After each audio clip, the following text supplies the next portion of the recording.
How to activate Southwest Rapid Reward credit card. Hey guys, in this tutorial, I'm going to show you how to do that. First off, you are going to have to open your web browser and simply search for Southwest Reward credit card. Hit enter.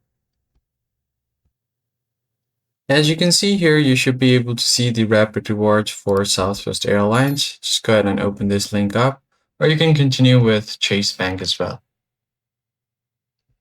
Once you open this up, all you have to do is find the login button at the top right corner of your screen.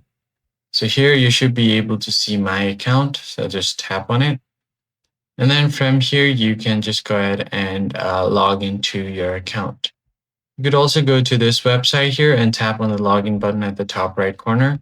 Just enter your account name or username.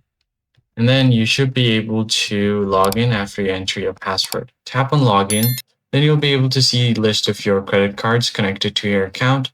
Just tap on the activate button there and follow the on-screen prompts and your credit card will be activated. That's how you basically activate the Southwest Rapid Reward credit card. If you found the tutorial helpful, like the video down below and subscribe. I'll see you guys on the next one.